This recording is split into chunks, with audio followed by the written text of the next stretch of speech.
Bonjour à tous et bienvenue sur la chaîne Esquisse Miniature. Dans cette vidéo, je vais vous parler d'une petite imprimante 3D à seulement 160-170 euros qui s'appelle la King Groon.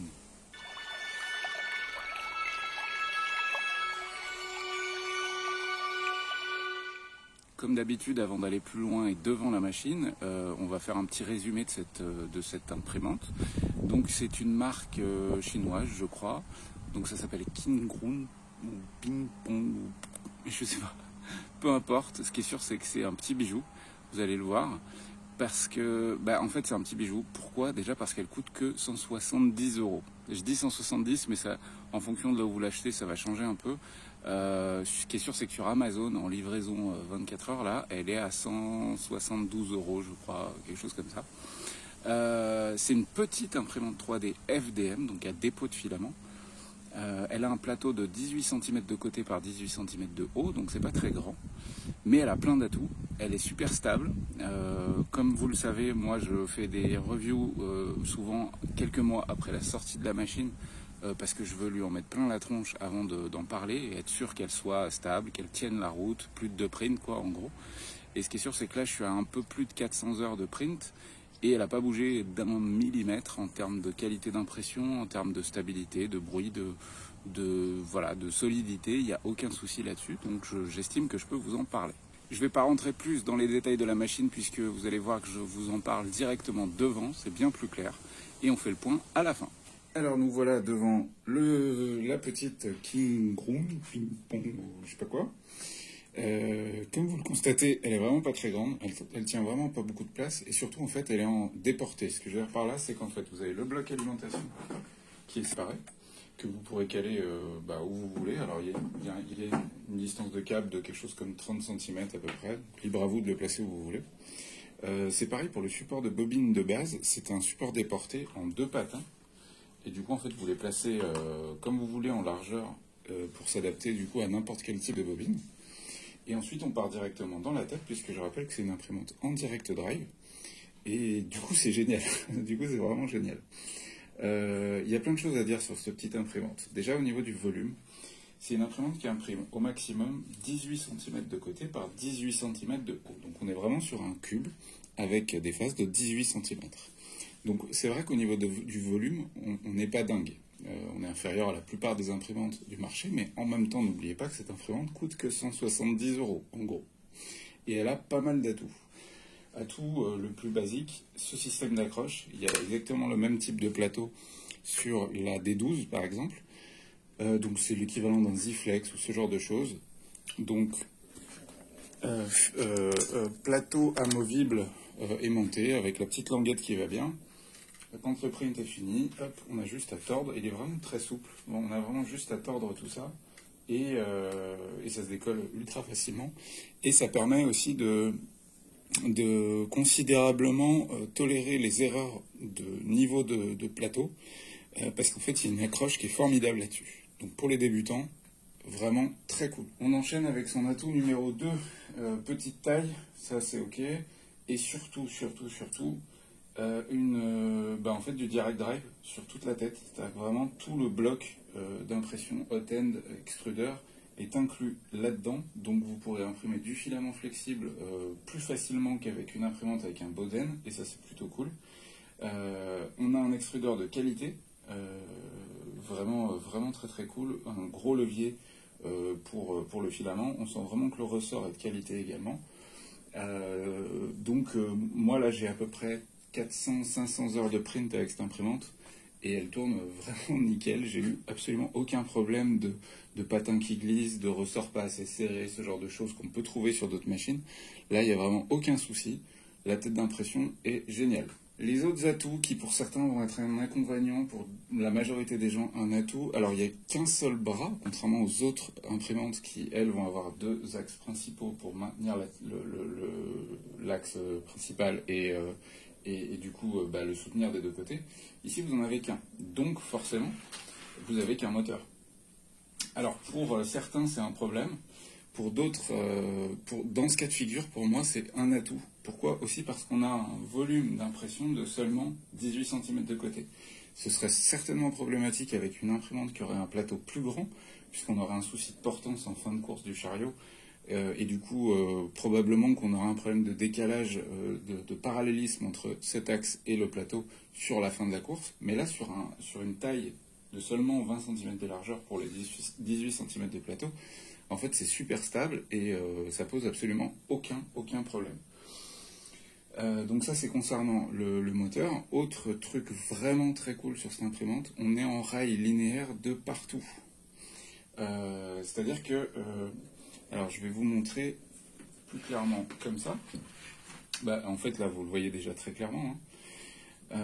Et en fait, ça veut dire simplement que l'axe principal et le déplacement de tout ça se fait vraiment sur un rail linéaire. Donc on a une meilleure stabilité globale du chariot sur l'ensemble. Et d'ailleurs, on sent que ça frotte un petit peu plus, c'est un peu plus costaud. Tout ça est toujours entraîné par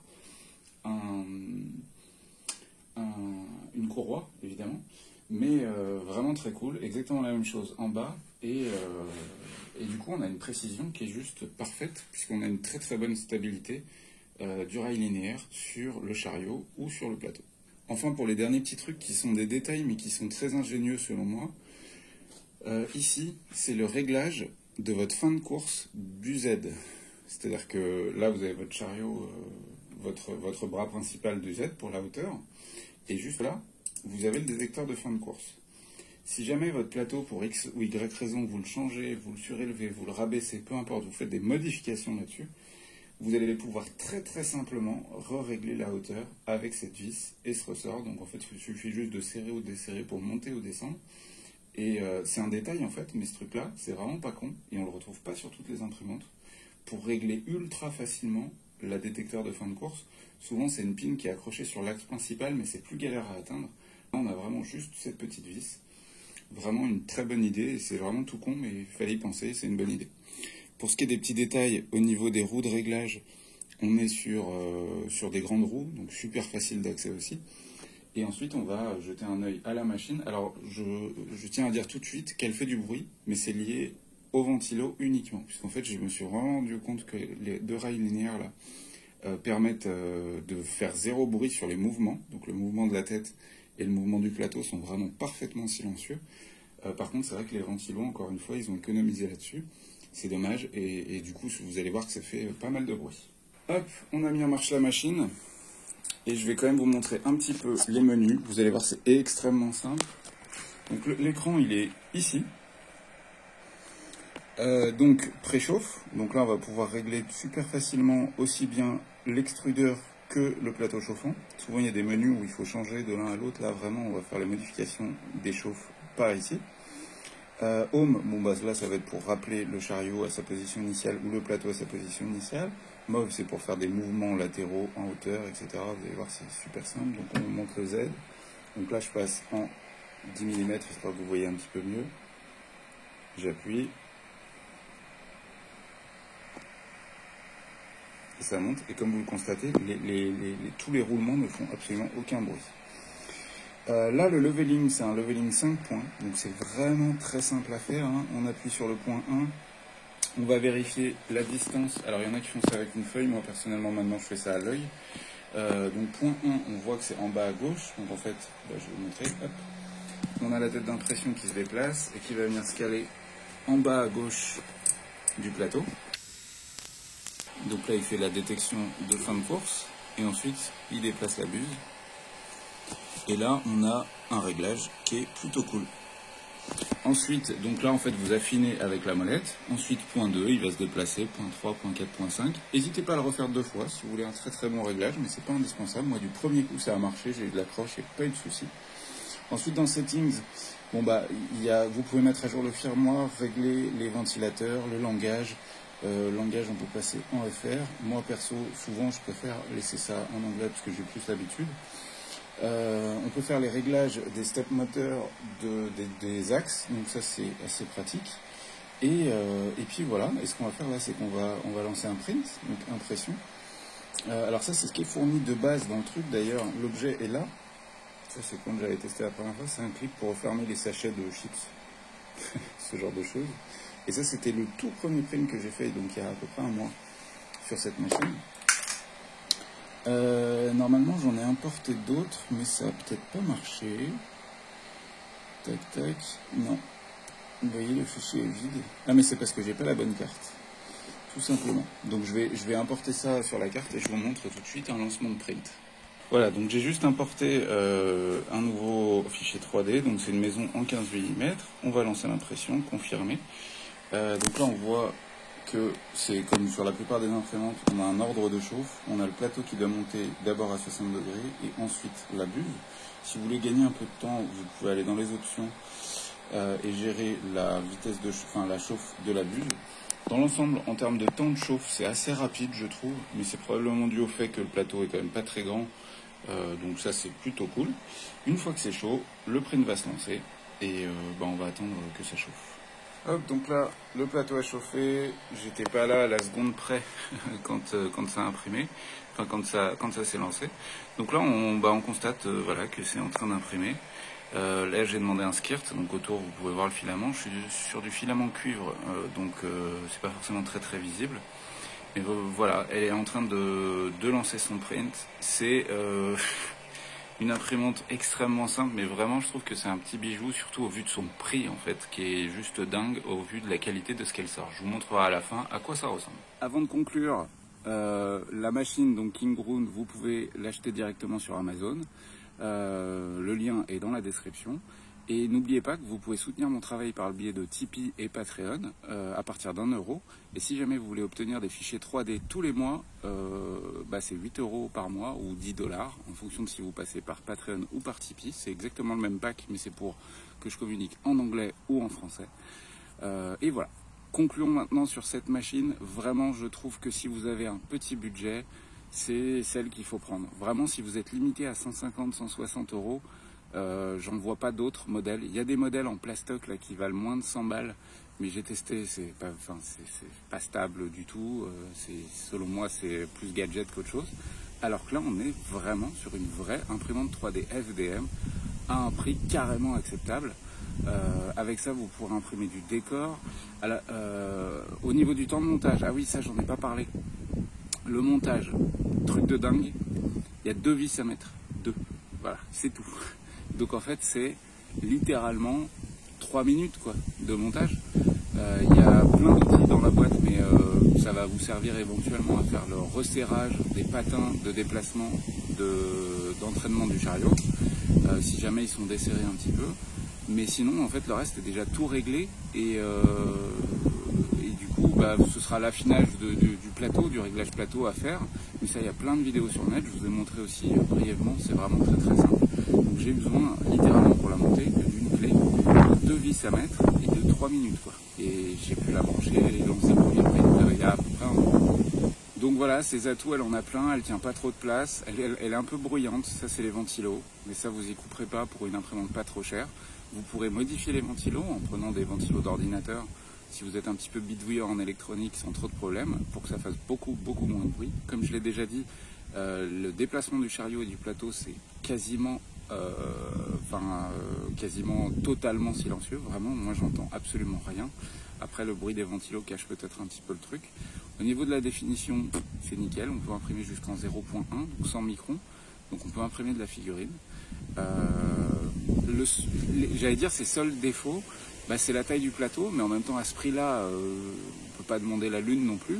18 cm de côté par 18 cm de haut, c'est déjà suffisant d'imprimer des petites maisons pour les jeux type Bolt Action, etc. sans aucun problème.